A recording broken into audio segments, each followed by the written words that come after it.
Welcome back to Truck Cab Devotionals, everybody. I'm glad you joined me and are embarking on this journey of pursuing Jesus through all of His Word, right? And this is where we're at. We have reached the point of the Tower of Babel. And I don't know if I'm going to do this any justice at all, but I'm sure going to try. Right? This story right here, as small as it might be, is incredibly rich. Okay?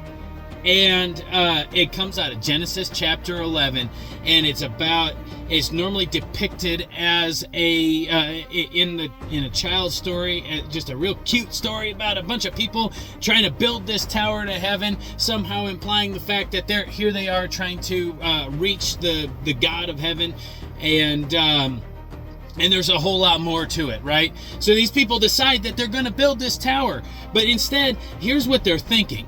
We're gonna build this tower by ourselves. We'll get into that.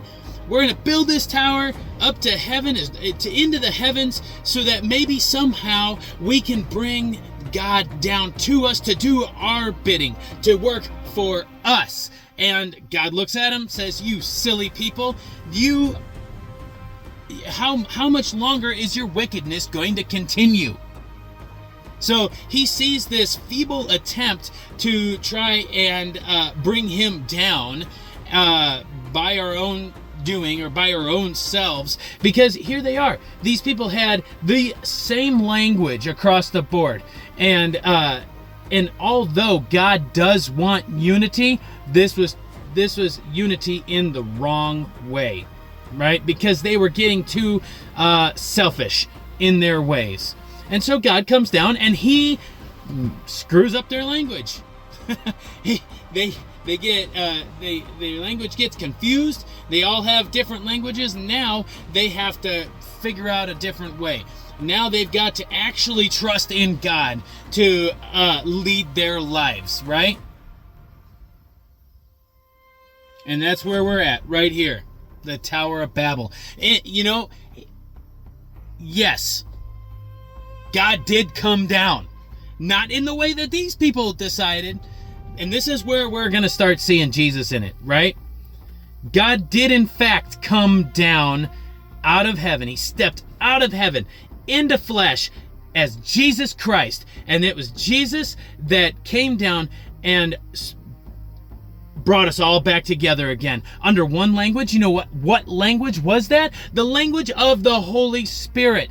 So what was confused from the very beginning at the Tower of Babel, what languages were completely separated, are now brought back together, fulfilled through Jesus Christ and the work of the Holy Spirit.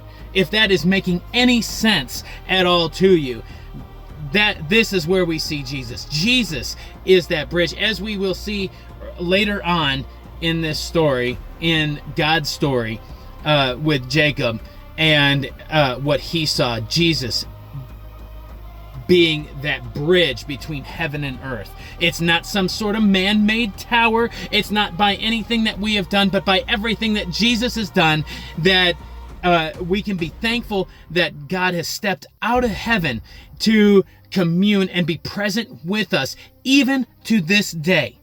And that our languages, as we may physically still have different languages on this earth, we still stand united, right? Under one language, God's language, the language of the Holy Spirit, and He unifies all of us who believe in Jesus Christ to carry forth where we all strive to get to, and that is the kingdom of heaven, and that is in the presence of Jesus. I don't know how much more I could add to it. It's such an exciting story because you could easily see it as like, well, that was pretty harsh of God to, they're just trying to build a big building, but you got to understand the deeper context of it as to why these people were building this. And what does that tell us?